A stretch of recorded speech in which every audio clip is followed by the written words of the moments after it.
Ito na ang entrance. Diba?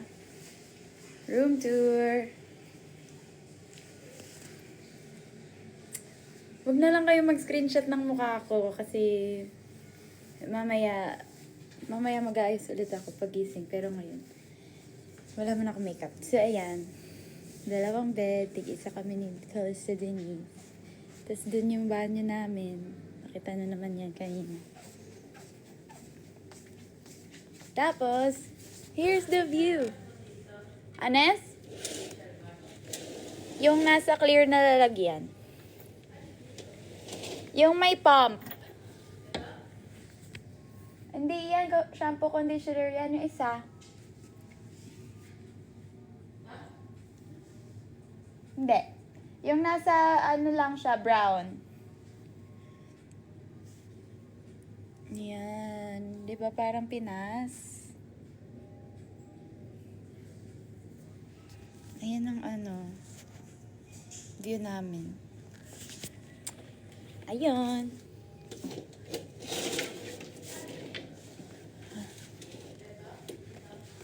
What?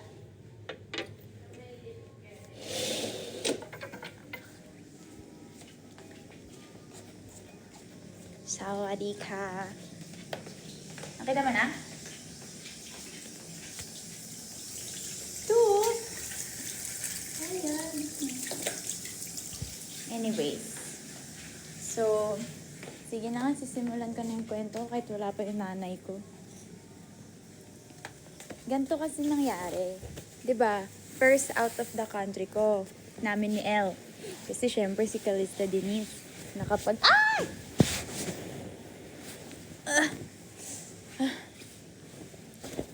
Australia na to siya eh. Tapos si Dane, 3 beses na siya dito sa Thailand. Tapos, lagi din naman siya nag-out of the country. So, kami ni Jel, ay first time namin ngayon. Tapos, Thailand pa. Tapos, ang dami pang mangyayari. Tapos, pagdating namin ng Thailand airport, oh my God, may tinga ako.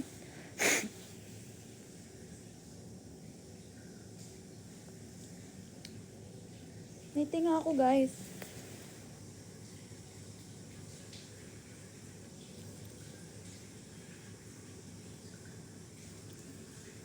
Ayaw niya matanggal.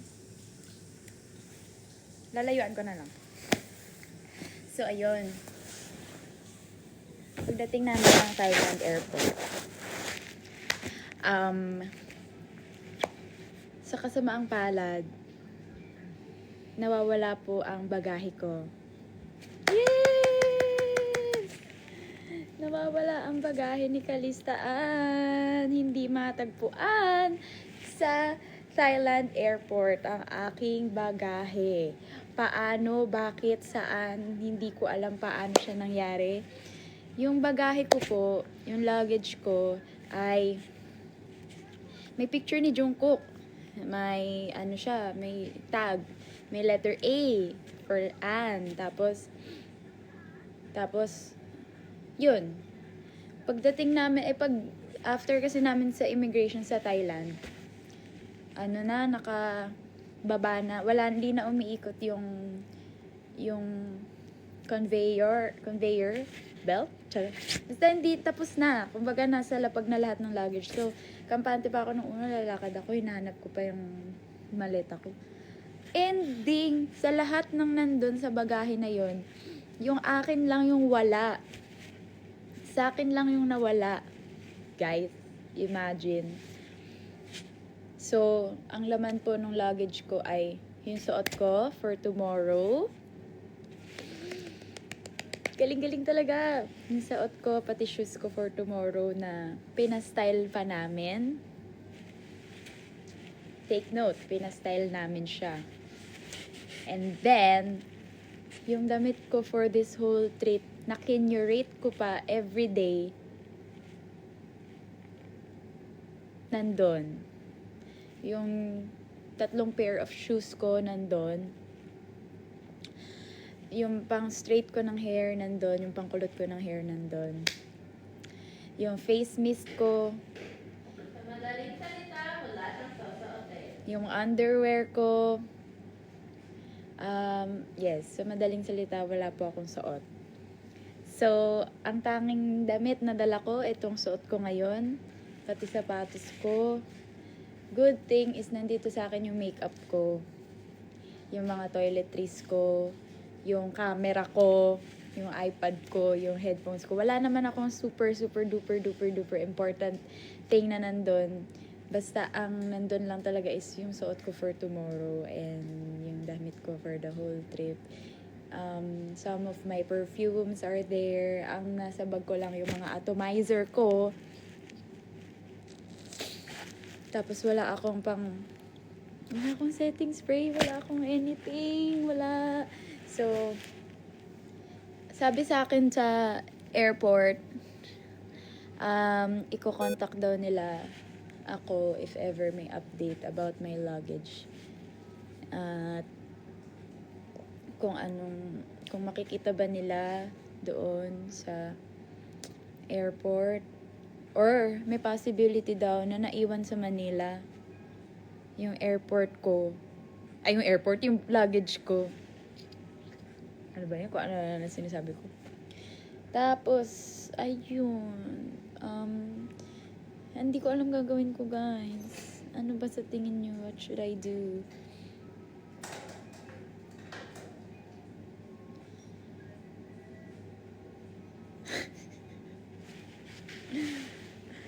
Kasi nga, kanina, super chill ko lang. Kasi hindi ko naman binibig deal dahil nga wala naman masyadong importante doon. Carry ko naman ma-find way. May ka pa, Tapos pagdating ko dito, tsaka lang siya nag-sink in na wala akong gamit. Ang hassle. Yun yun na, pang hassle niya.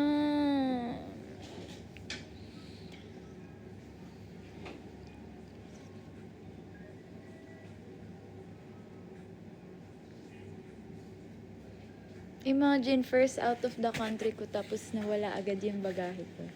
Sobrang ganda ng experience. Cebu Pac po ang airlines namin. Hindi nga nila sure kung nasa Pinas pa, so paano? Diba, Mama Melvs? Hi, Mama Melvs.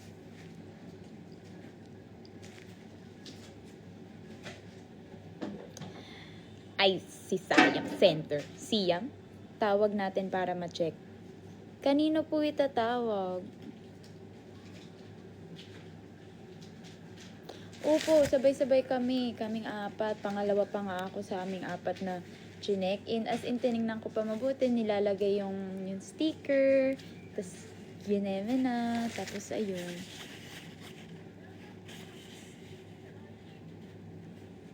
May ganun ba?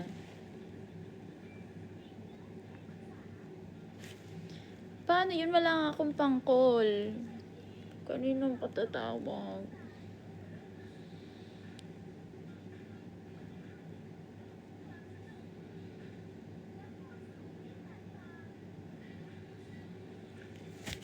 Kasi kailangan ko, wala pong AirTag, sadly.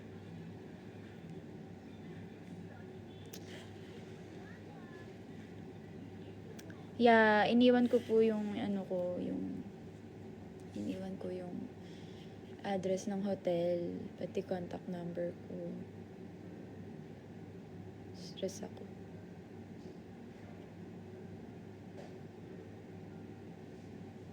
We're here at Thailand. Thank you, guys.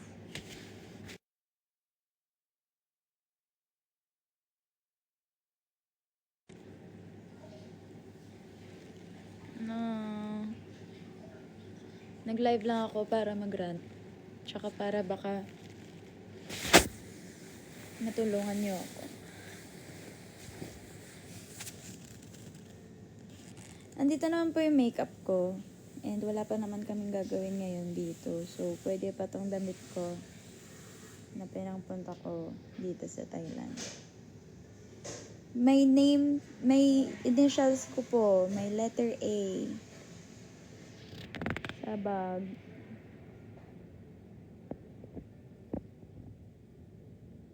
Wow, ang ganda ng AI summary. Kwento ng unang biyahe sa Thailand na nawala ang bagahe.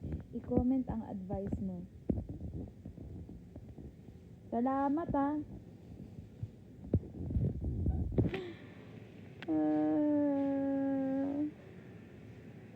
Baka nga, tama ka Ayla. Lunod boses ko.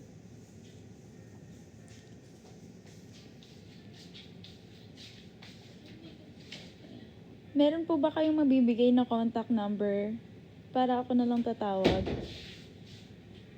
Di ba red? Actually, yung luggage ko, nothing special. Alam mo na yung... Hello? Yung simpleng silver na bag, na luggage lang. Tapos, ayun na. Cebu pack.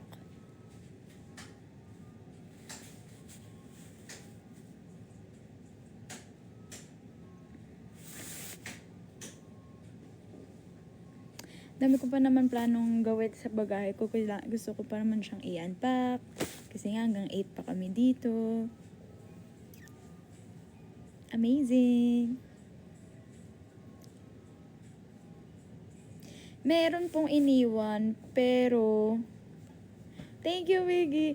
Pero, hindi ko makontak kasi naka-eSIM lang naman ako. Wala akong pantawag sa Thailand number. Shirt? Sana po magdilang anghel kayo. Tulungan niyo ako mag-pray. Wow. Go nga, Miggy. Try mo nga. I-chat ko sa'yo yung number na binigay. Kasi binigyan na nila ako ng ang tawag dito, parang property irregularity report. So, meron na silang binigay na ganito. Si Gian Bernardino. Cheres.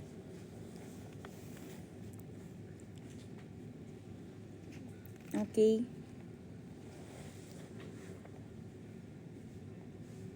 Sige. Yun lang guys. I-end ko na rin yung live ko para magawa natin agad ng paraan tong yung luggage ko. Salamat sa pakikinig at samahan nyo kung mag-hope na mabalik yung luggage ko. Tapos pagka nakuha ko, update ko kayo. Magla-live ulit ako. Tapos mag-unboxing. Unboxing ang feeling.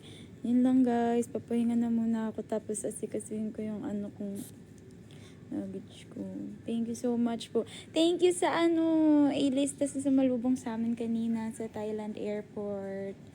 Lalo kay Ate Timmy and the rest of you guys. I love you all. Mwah. Bye-bye. Kainas!